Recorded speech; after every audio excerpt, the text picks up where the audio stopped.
those who have established these factories, you are not careful. I mean, that's its market operation. They want maximization of profit. They would want to maximize profit as much as they want. We think that it is not good for the health of the entire country if a select group of people decide that they will make the system for what it's worth. Is that a bad suggestion? And so today I have received a copy of a petition written by the Association of Ghana Cement Manufacturing, whatever. Pretty insulting. Dr. Amwa Dawson. He writes to Parliament, tells Parliament to order me to take back my document and to consult with him, and that what I'd done was not respectful or something, because I hadn't told him. You know, sometimes you got to be careful when some of these things come about. But he's a PhD, he's a doctor, so reading and comprehension shouldn't be a problem for him. He should go and read the Constitution.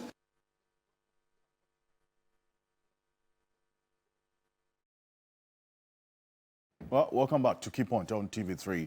We're live on 3FM 92.7, also on TV3 Ghana on Facebook and DSTV channel 279. We're all across the world on 3news.com, also live on a number of radio stations across the country. That is Al-Haj. I bet you do know now, says that he wants that title to be recorded. That as Al-Haj Kwabena Tahir Hammond, after going on the pilgrimage, he wants that to be recorded. Quite livid about a letter. In fact, this was more like a petition that was sent by the Cement Manufacturers Association of Ghana, detailing a number of reasons why an ally that he, together with the officials within the ministry, put together to ostensibly, in fact, the core objective of this legislative instrument is to regulate cement pricing in this country, because from his analysis, and he says based on information that he has gathered, cement manufacturers are fleecing consumers. They are taking consumers for granted, and they are cheating consumers and taking advantage of the consuming public. And as a result, this LI is meant to correct that. Now, this statement got a number of reactions, and rightly so, when we got portions of this LI as well. As we go on, we'll put aspects of the LI on the screen so you have an idea of why the cement manufacturers are not too happy about the position that the minister has taken. My guest joining me in studio in a bit to have a conversation. Also, some are joining us on the telephone and then also on Zoom this morning here on Key Point. I have private legal practitioner and the leader of one of three individual bondholder groups and the convener of the Kume Preko Reloaded demonstration, Martin Lutakpebu. Council, good morning to you. Welcome to Key Point. Good morning. Morning, Mr. Council. Good to be here again. Yeah. Hey, and quickly, let me greet Gamante, like I've been saying. Yeah. We will forever be grateful for his joining the fray in the Sicily Adapa matter, right? Yes. I mean, when was the last time we heard the chief come into such matters? And this is where we need them to speak up more and more, right? Yeah, we remember in the past, Doma Hini spoke and spoke, yeah. People weren't happy, and so it appears now he's quieted. And maybe he should speak, because now there are no elders, so the chiefs should come up. This is not partisan politics. If one person has so much money in her house, and chiefs cannot wade in, then it means our society is sick. So, Domahini, you have a role to play in this Sicily Adapa matter. Recently, too, well, I should say a bit of commendation to Ochihini. I heard him also say that when it comes to the educational system, no matter how many infrastructure, etc., you put up, if you don't pay teachers well, then you've done nothing. I think that's also worth kind of repeating and commending him for. Okay. Right. Yes. So that our teachers should be paid, because sometimes you go around and then you see your former teachers, and I mean, it's usually not a sight to behold at all. It's quite pathetic. So government should be looking at how teachers will be incentivized well to make the profession what it's supposed to be. Teachers have suffered for too long. That concern falls on the lap, in fact, and is of good interest to my other guest, who, in fact, leads a group of lecturers, and they have already served notice on what will be done if certain promises made them are not fulfilled. I'm talking about Professor Ransford Jampo. He leads the University of Ghana University Teachers Association, and he is a professor of political science and also an internationally respected governance expert. Professor Ransford Jampo, good morning. Thank you so much for joining us. Good morning, and thanks for having me. Good to see you, Martin. Good morning. Yes, bro. Morning. I think that we live in a nation where the President of the Republic himself does not respect the need for teachers to be properly remunerated. Once upon a time, he said that if you are looking for money, it shouldn't be within the realm of teaching profession, and that you should go do business. But in Germany and in other developed countries, teachers are the highest paid employees, and so I don't see why teachers cannot be paid well to do well. And I like what Dr. Hine said. Recently, when I went to my own alma mater, the West Africa Secondary School,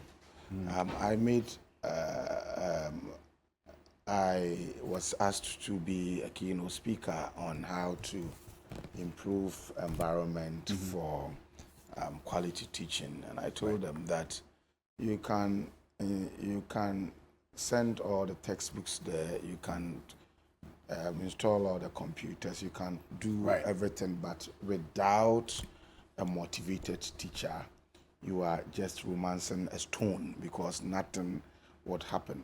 But as part of my opening remarks, let me say that I am not interested in the petty partisan politics going on in Ghana. I'm interested in Ghana's national development. It is just about 5 months to elections. The key political parties have not been able to let us know what they stand for, their manifestos, proper blueprints that would serve to guide the conduct of their party rallies and campaign. We don't have manifestos. And so I am disappointed. It's like we are retrogressing every election season. It didn't used to be the case that we have just about 5 months to elections and parties are not telling us, they are not outdooring their blueprints, manifesto blueprints. It is absolutely unacceptable. It started, I think, in the 2016 elections, 2020 elections, and then now we have the same thing. But it didn't used to be like that. So the political elites should take us a bit more seriously as a people. We want to read what they stand for. And I commend Alan Shermanton for outdooring his great transformation plan. I've read the document. I think initially I thought that the election, elections of 2024 was going to be a simple decider between light and a day. But after reading his GTP and the contents, now it's making me crave to read what the other parties would also bring, so that we can do a proper, we can exercise our right of choice. Perfect. But I say this to the shame of the two main political parties, that I do not understand why up till now, 5 months, it is not about being scared that when you outdoor your manifesto, somebody will copy. If you bring the manifesto promises and people are copying, we are discerning enough to know who initiated what and who is copying what. Perfect. And so I call on them that they should treat Ghanaians with some respect by quickly outdooring their manifestos. And the practice of waiting till the dying minute of manifesto of elections before they outdoor their manifesto is absolutely unacceptable. Professor Ranso Jampo, thank you very much. Now, thankfully, we have on the telephone, and I don't know if this is going to get into the manifesto of the MPP if Parliament eventually considers it. And this is the legislative instrument that's seeking to regulate cement pricing in this country. And a number of people who have commented on the details, as we do know, of this LI, are talking about how we're even considering getting into the era of price controls when the world of trade and commerce and business has moved into the realms of prices being determined by market forces and competitive mechanisms or competitive strategies put in place by businesses in any industry or market for that matter. I have been joined on the telephone by Dr. George Dawson Amoah. You heard the minister mention his name. He is the president of the Cement Manufacturers Association of Ghana, CMAG. We'll also be joined by a key member of the Trade, Industry and Tourism Committee of Parliament in a bit. But Dr. Dawson Amoah, good morning. Thank you so much for joining us here on Key Point. Yeah, good morning, sir. Good morning, sir. And I'm sorry I couldn't join you in person. I'm bereaved. In fact, I lost my wife 3 weeks ago. So I couldn't. I am actually in a mourning mood and currently engaged in preparations towards the burial of my wife. That's why I couldn't join you in person. So my apology. Good morning. And thank you very much. Apology accepted. Our condolences to you, all of us here. Hearing the loss of your wife this morning. Our condolences. And even getting the strength to speak to us this morning is really appreciated. So thank you. Thank you so much. Problem. Thank you. Thank you too. First of all, let's start off this conversation understanding what goes on in the industry. What goes into cement manufacturing? I mean, we always hear of clinker and the fact that clinker being the major component of cement manufacturing is imported. But help us understand what goes into cement manufacturing in this, at least in this country. Good. Thanks so much once again. And I also want to caution that please don't give me any questions that will, encourage any banter with the Minister of Trade and Industry. We've all heard him. That, in trying to defend our petition is rather attacking. I'm not going to do that. I'm not too comfortable about it. I'm not actually here more or less to react to that. But let's go straight to addressing the issue on the table. Indeed. Like Rami said, I think you've already answered the question, what goes into the production of cement? Well, it's about, putting some raw materials together and getting a finished cement. If I should put it just straight on like that. Clinker, as you mentioned, is actually one of the raw materials. I would say the major raw materials which we can find in Ghana. It has to be imported. Then we have also other raw materials like limestone, like gypsum, in accordance to the standard from the Ghana Standard Authority.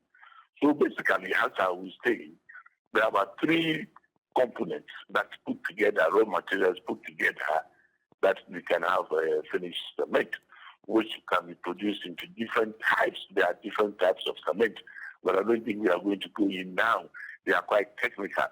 But so basically, like you said, this the question, there are 3 components, clinker being the major one, which is imported, which actually have to be put together to produce cement. So we don't produce clinker in any form or in any quantity in this country, not at all. All the clinker used for cement manufacturing is imported. So there is one company we call Diamond Cement, that is Savannah Diamond. They are situated and is located in the northern part of the country, Wuti. That we have, they are actually, their production is called actually integrated. They produce clinker as well. Then, of course, locally. And clinker, just a brief, I'm not too purely a technical person, but at least I've worked with the industry for 29 years. So I think I can say something basic about it. Clinker is as a result of burning limestone, as a result of burning limestone. It is not a mineral. It's not something that you can get it that is in the ground. Just like, extracting gold or extracting whatever it is. But it is as a result of burning limestone. And limestone, we have some dotted limestone in Ghana. So if you have the desired quantity and the preferred quality of limestone, then you can actually establish a clinker factory. Then you can produce the clinker. But as of now, unless of course maybe someone will just come out, the preferred quantity and the preferred quality of the limestone that will commensurate or that will qualify or warrant any investor to set up a clinker factory in Ghana is something that it is not available now. We have some dotted limestone in the north, which is not of actually, the quantity, yes, the quality too, not too much of the desired quality, but it's currently being managed by the Diamond Cement, that is Savannah Diamond, which they are using actually to produce the clinker there. But generally, that is come to the south, where we have deposits of limestone, maybe in the eastern region, starting in the Ashanti region, and also in the western region. Mm-hmm. Like I said, the two major conditions that will warrant the establishment of a clinker factory is one, the quality of the limestone deposit, and two, the quantity, the volume of that limestone deposit, which currently we don't have. So basically, for several years, clinker has been imported and is still being imported. I see. And how does the importation of clinker impact on the pricing of the product? The cement that we buy. Good. Thank you so much. What goes into the importation, I think we all know. So an industry like cement, hinging on the importation of clinker, as we have actually said, mm-hmm. When there is fluctuation of the currency, it becomes a major concern. Importation goes with, exchange of foreign currency. Indeed. In this very instance, we are talking about, using hard currency like US dollars to go purchase the clinker. Also, pay for the freight. Also, when it is landed at the port, you pay the port tariffs dollarized. The port tariffs are dollarized. Then, of course, talking about the import duty or whatever duty, it is also paid in a foreign currency, but you pay equivalent in cedis. So you can imagine that when you have a constant foreign exchange, that fluctuation, foreign exchange, particularly when the cedi is hit, depreciating, like I said, you buy the clinker with formulation, you bring it down, you grind, mill into cement, you sell in cities, then you convert and we actually purchase the clinker when we have a situation where the city is depreciating against the US dollar, then there is a problem. And this is what it's really, I will allow you to just answer the question. This is what the cement industry is experiencing currently for the past 3-4 months. I see. So essentially, the depreciation of the cedi has a direct impact on the pricing of cement because I think we can even qualify it as a huge direct, huge impact on the pricing of huge cement impact. When the cedi depreciates. Absolutely. So the depreciation of the cedi that we've seen or witnessed over the last few months gone by is what has directly influenced the continuous increase in the pricing of cement that we have seen as well. Certainly, there are other factors, but currently, I would say this is the major concern now. There are other factors, but hello, I'm here. There are other factors, but I would say let's limit ourselves now as a priority that the cedi depreciation is the major concern, and that is, and I can say with authority, and that is what has motivated the Honorable Minister to rush into Parliament to regulate prices. And the question is that, why didn't you do it last year? Cement industry has been in existence for a very long time. Why now that you are regulating, just pushing to regulate price of cement? Glassam, for example, has been in the industry for 60 years. The recent one, cement, we have about 10 to 12 players, yet it's about 4 or 5 years. Why now? And this is the reason. This is the reason. The escalation of the cement prices as of now is what it's actually more or less it's like influencing or, I don't know, has motivated the minister to rise to Parliament. And the reason for the escalation is clear. So it is as a result of the cedi depreciation. That is the reason. I see. Well, but the minister doesn't seem to agree with that. In fact, he says that, yes, the reality is clear. Cedi hasn't been performing great over the period. He accepts that that's a reality, but he makes the argument that we have to understand the pricing mechanism, just as the petroleum sector is regulated by the MPA. So everyone knows the basis for your pricing mechanism, so that he says it cannot be the case that this increment we've seen in cement prices over the last 2-3 months is just about the cedi depreciation. And that's why he's convinced that this LI would do as good as against what you are saying.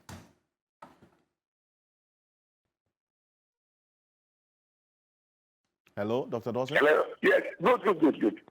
You know, in our petition, the first, going by our petition, the first statement that we made, that we are surprised that such a move did not come as a result of stakeholder consultative meeting. You weren't consulted? That one, absolutely yes. This is a major issue, my brother. And the stakeholders are the cement manufacturers. And we believe that if there is a law going to be established concerning cement industry, there should be a judgment. There should be a discussion. What is even more surprising, which I can even mention to you, that we have a memorandum of understanding with the Ministry of Trade and Industry. And I can say maybe the cement industry is the only industry that has that understanding, that agreement. Meaning that both the ministry and the cement manufacturers recognize the fact that the cement product has enormous economic impact, sensitive. So there is the need for the ministry and the industry to establish a consistent rapport whereby we will actually really come together to resolve any issue or any concern cement production. And I can tell you with authority that the ministry is our second home. We talk. We are on every committee that has been set by the ministry which involve the cement industry. I personally.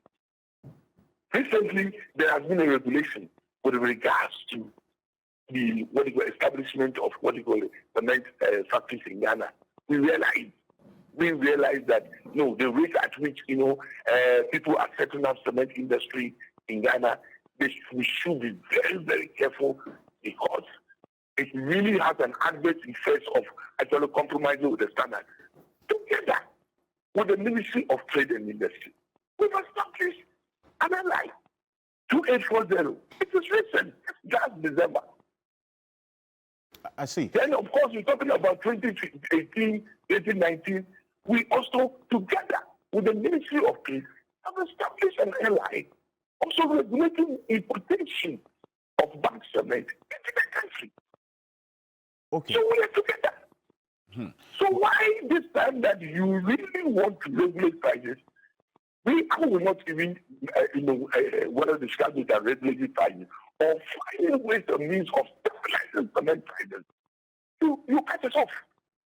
Well, talk about You really consultation. cut us off. Well, on that bit of consultation, he said he didn't have to consult you in drafting the LI because he had Can you been... imagine? That is where I said, please don't really push me into any banter. I'm not pushing, I'm only asking the questions. Yes, please. The law is clear. It is actually clear that when you actually establish decent allies, stakeholders are consulted, the views of stakeholders.